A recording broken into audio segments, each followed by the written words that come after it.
Welcome, Forex fans. It's Rob from eXplore here today with Astra Exodus, which is an in-development Forex game from Slitherine and a small development studio called Atomic Kaiser. And it is basically like a throwback to old school 90s Forex, which I'm really excited about. And the great part about it is that it's been brought up to like modern aesthetic standards, and it does something different with combat, which is that it's real time, and it works really well. So I'm really excited about the possibilities in the future for this game. But keep in mind, this is really early, so we're many months away. I think they are looking at a Q1 2020 release. So they still have many months before this game is going to be releasing. And so you might see some things that look like they need to be fixed and stuff. But for the most part, this game is in really good shape for having more time to develop and polish. So those of you who do like old school Forex games with the turn-based mechanic style of Massive Rhine 2, or even like Sword of the Stars, games like that, this is going to be a game that I think really is going to appeal to you. So there are 8 different starting races, which are pretty exciting. Each of them have pretty different traits. Like the followers of Kala here generate more research, and then you have the Freudom Hold, who are ancient. They actually start with the whole galaxy explored already.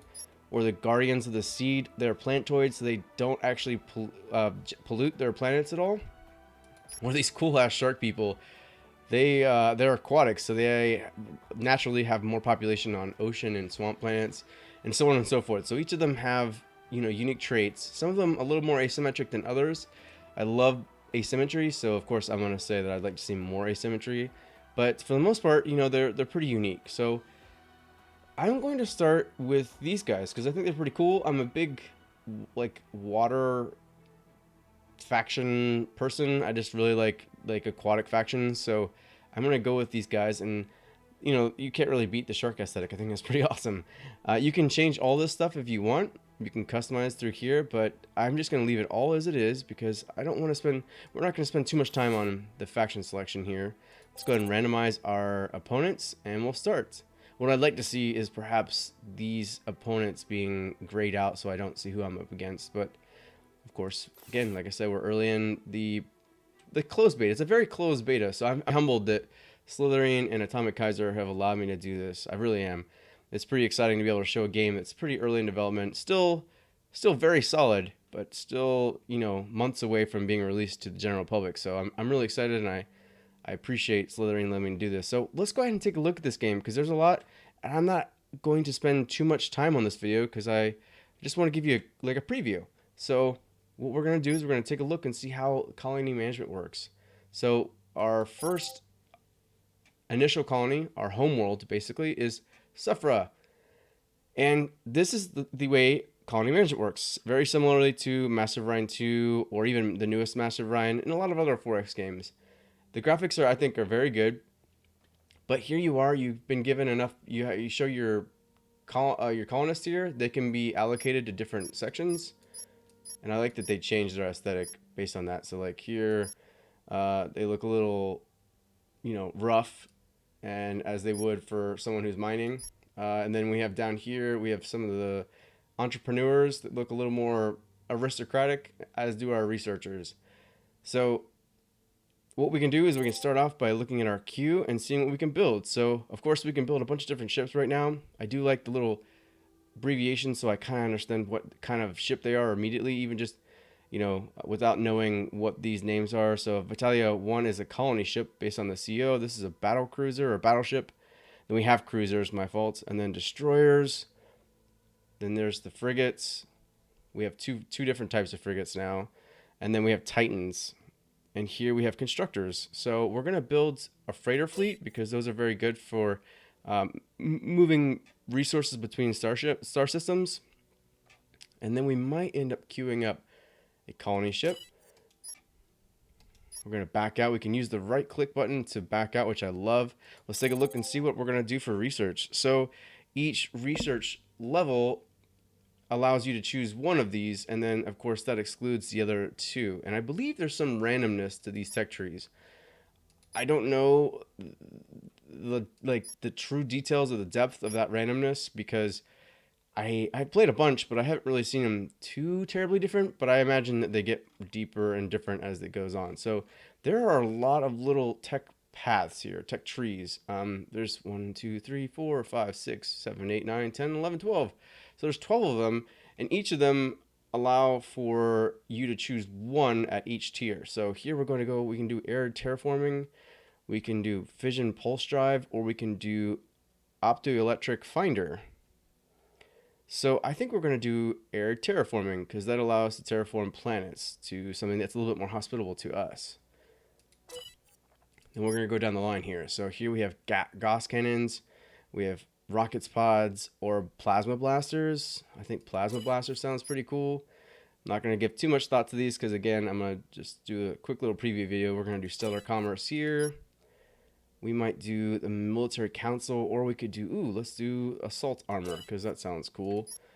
And then here we'll do, does it say anything? So it actually suggested that we did the air terraforming. So look at that. I did what I was supposed to do. Automated factory. I love having high construction capabilities. We'll do, oh yes, of course, we'll do some environmental life support to allow us to shove our ships somewhere else. No, we're not going to shove our ships anyways. We're going to send our ships outside a little bit our current range by doing this.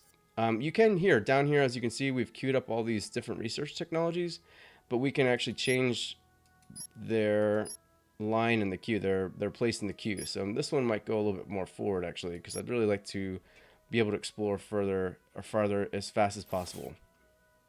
All right, so our colony sufferer is idle. We've already gone ahead and done the queue, so we don't need to worry about that. And then we have some idle fleets. Of course we have idle fleets because we haven't done anything yet. So I'm going to leave my colony ship here. Oh, I meant to click on that one. And we're going to send him, our frigate, to this yellow system here. Usually yellow systems have more habitable planets. So this is just one type of map. I believe there's at least, I want to say at least eight different types of maps. So this is a small map. This one was called, I think, oh, you know what? I don't remember. I'm not going to even try to remember. But they have 4-arm, 6-arm galaxies, different stuff like that. So there's a bunch of different map types, which I appreciate. I also appreciate the brightness of this map because so many 4X games try this whole black stuff. And honestly, there is a lot of black in space, but that's pretty boring to look at.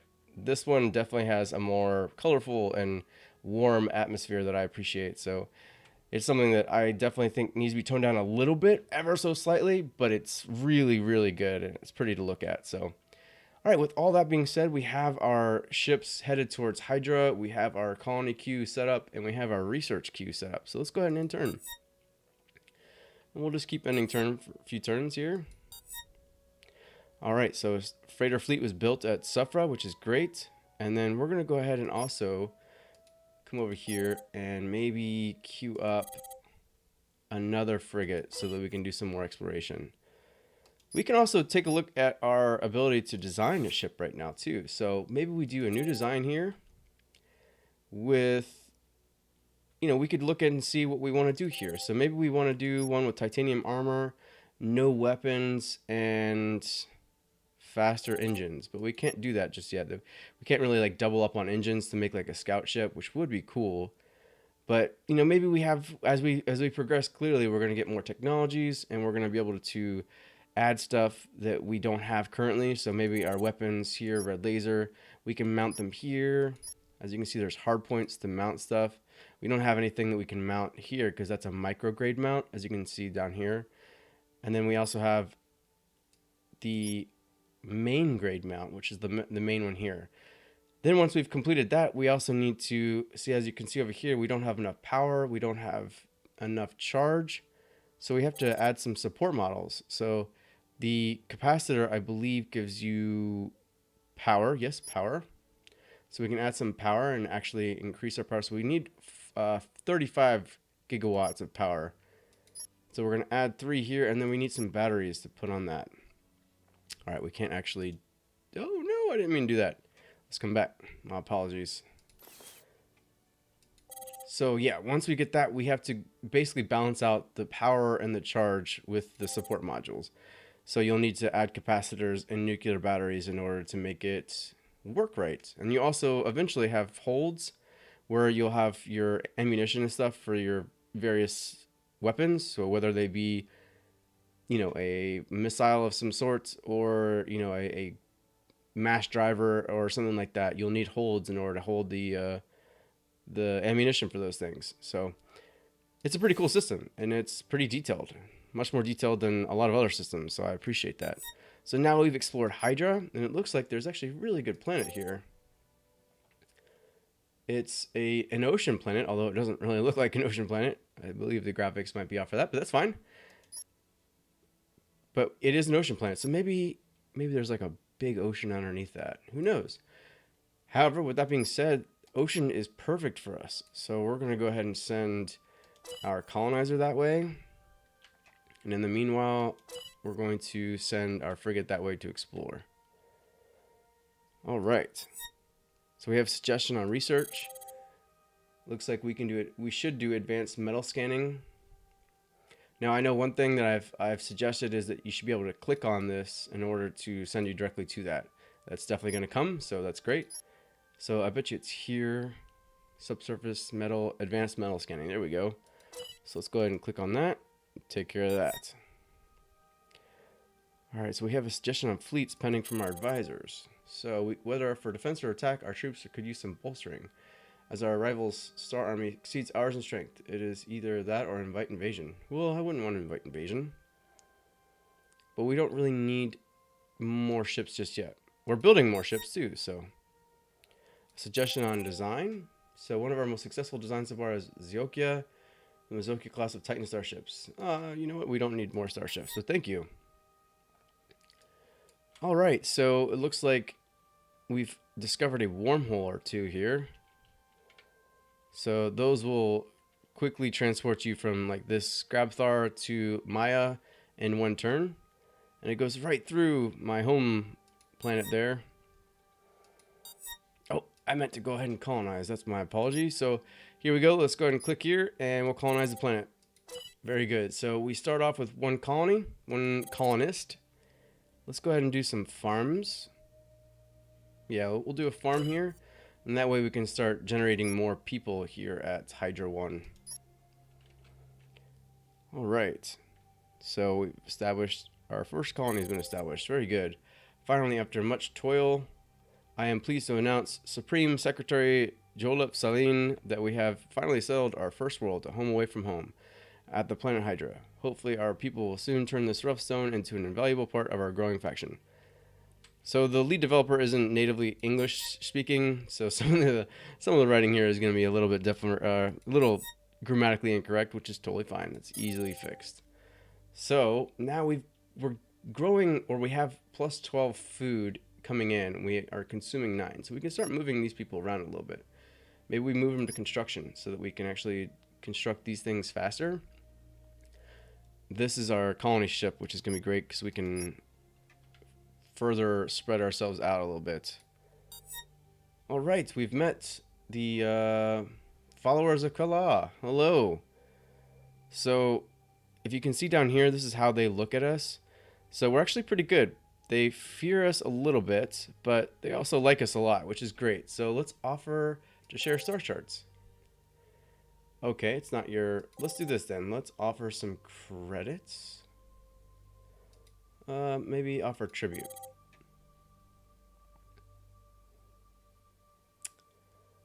Oh, okay. So maybe that'll help us eventually. We'll develop a better relationship and we'll be able to share our star charts because that would be great. Oh no. So we've actually encountered a galactic menace at Porima.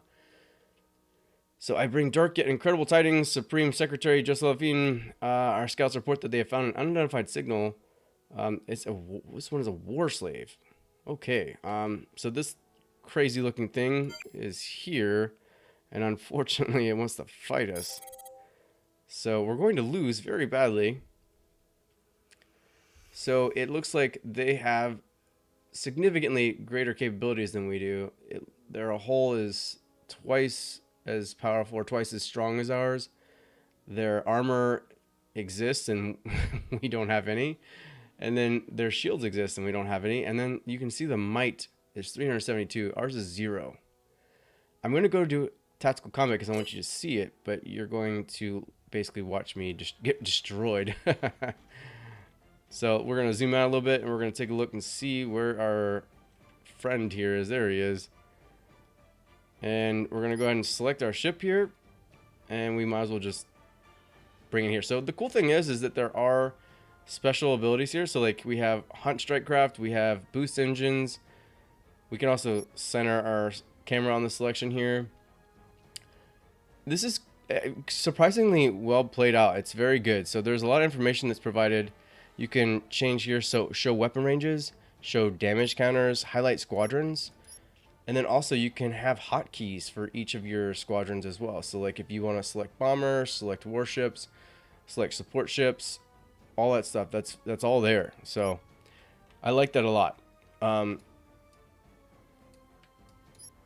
We're gonna go ahead and bring them on down. So let's go ahead and look down. We're gonna go ahead and start this. We're just gonna let this thing attack me and kill me because that's what's gonna happen anyways.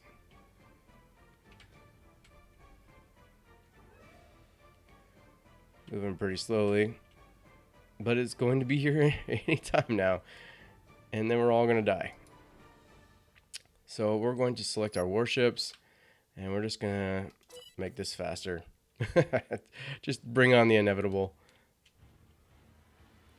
But the cool thing is that you can pause at any point. So if you do need to reissue orders, you just well, space looks like brings it right there, but you can always change the speed here, so you can slow down, bring it back to normal. I'd like to see space used as like a pause button, so that you can use that as a pause button. But right now it's tactical in a way that many games aren't. So yeah, watch this. It's totally gonna. And it's been fun as I've progressed through some of my games to watch big fleets go at it, because there's just a lot of nice fireworks that go on. The pacing, I think, is slow enough that I really feel like I'm in control, which is important too. But yeah, this one's definitely not going to work well for me. We'll just let you take me out here. Normally this would have been something I would have retreated from, but I wanted to show you guys what it was like. And I don't have any weapons at all, so there's nothing for me to fire back with. That's exactly how I expected it to go. Too bad. Alright, well, now my ship's in pieces, and I have clearly lost this battle, which is exactly how I expected it to go. But the great thing is that it looks like it's guarding a fantastic system. So that's why I'm sure it's there. But we'll have to probably deal with that off screen. So we've made contact with a friendly alien nation, which is the follower. Okay, so I guess that's a turn late. And then yeah, so that was combat. And again, like once you get big giant fleets going, it's really fun, and it's very there. It certainly feels like my tactics matter. I can, you know, send certain ships one way, and you know, if I have a couple battleships, I might have send it to the bigger fleet, the bigger ships in their fleet, and then send the frigates to their smaller ships, and it's a lot of fun. So the combat seems to be in a really good place. Of course, there's always polishing, and the click to drag and stuff like that doesn't work, and I really would like to see a pause, like a space button to pause, but other than that, it's already off to a good start. So we have some diplomacy suggestions. Our Office of Foreign Affairs is happy to report that followers of Kala are somewhat happy with this, because in their words, is paying us tribute. Yeah, but they are happy about that. So why don't we try to share star charts? Nope, you still don't want me to do that. That's fine. We should be close to finishing off this colony ship soon. 6 turns, so we can see down here, it'll be 6 turns. You can also basically pay to rush it, and you can cancel here. And this is an idea of what I believe is how much your production is. I don't know exactly what this 36% here is signifying. Of course, some of like the mouse over tooltips and stuff, those are some of the things that come in late in the development process, so some of that stuff will be shown. And of course, there is also some really cool data vids here. So you can actually look and see stuff like, how do I do colony management? And it'll show you. Colony management is an important, yet seemingly inconspicuous, feature of the game. It like, so clearly there needs to be some actual voiceover of that. But yeah, the great thing is there clearly some plans to have some very detailed uh, tutorial videos of the game to show you the stuff that you may not understand. So like planetary invasions, we can say. Planetary invasions are triggered when a fleet containing troops attempts to land on a hostile colony to conquer it. They start with a deploy phase, where the attackers and defenders deploy their troops in the surface, within the allowed zones. To do this, select the troops in your fleet and right-click the hexagon where you want it to land or be deployed at. Do this until you have no more troops to deploy. Troops have two possible domains, they can either be land or amphibious. Land troops can only be placed on brown hexagons, as they can only move on the surface. However, amphibious troops, such as airplanes or hover tanks, can move in through blue hexagons as well. This effectively affects in which hexagons each troop can be deployed. I love hexagons. After some time has passed since deploying your troops, the battle phase begins. At this point you can select your troops on the surface to give them move or attack orders. To select a troop, left-click it, and to give it an order, right-click the hexagon where you want it to move or the enemy troop you want it to attack. Troops have three types of attacks: soft, hard and air. Soft is used against infantry, hard against armor and mechs, while air is used against airborne units. Take this into account when selecting which troop to attack with where. I think that's fantastic. Of course, the quality could be improved just a little bit with voiceover work, but the fact that they have that in game already is fantastic. There's just so few games that do video tutorials, and of course, any kind of 4X game is deep enough that there should be, some sort of tutorial, no matter what, no matter how close it adheres to any sort of previous 4X game. There's always gonna be newcomers. So the data vids thing is great. There are heroes in this game, which are just exactly like you'd expect. They add bonuses to your various, not only your various fleets, but your various colonies. And I like that a lot. The designs we've already shown you. We've already shown the diplomacies. And you can have a quick look at all the planets that you've discovered here, and then also sort them by various things. So you want to sort them by their metal capabilities, or do you want to sort them by your, whatever it is, however you want to do it. If you want to do it by peculiarity, there's no peculiarities here. Colonizable. Oh wow, there's no colonizable planets. Wow. Okay. And then from there you can do, oh wait, okay, I see what I've done here. All right, so let's go ahead and colonizable planets. There we go. All right, so what I've done, by clicking on peculiarity, I had already gotten rid of all the planets because there are no peculiarities there. And then what do I want? I want normal gravity. I want unclaimed worlds and maybe hospitable. There we go. So now I've got 2 planets that I can look at and try to get to. So I can find out where Porima 5 is. Oh, of course, it's in that very well defended system there. So it's all very good stuff. And then we can take a quick look at our colonies through this menu screen here. And again, we can do stuff like, is anything overcrowded? Do we have garrisons? It's all very good. A lot of really good information that's presented in a way that's very easily accessed that I can appreciate. There are some polish points that need to be had. Of course, the English stuff needs to be fixed, but these are all things that are very easy to fix. And then, of course, some of the UI tooltips and some of the text, really. I think that's one of my issues, too, is some of the text is a little bit difficult to read. But I think Astra Exodus is a game you all should be watching really closely, especially for those of you who are Master of Orion 2 fans or Sword of the Star fans, or really just, the old school 4X game, because this brings all the like cool, fun, exciting things about old school 4X games. It gives it a nice facelift, and it does some very surprisingly well done real-time combat. that I have enjoyed. I am not normally a real-time combat person. In fact, usually, especially in the new Master of Orion, I was one to skip over it. But this here, it feels tactical. It feels like my input matters, and I really appreciate that. So this is just one of many videos that I hope to be doing. Of course, this is just the first video now for a while because they are in beta.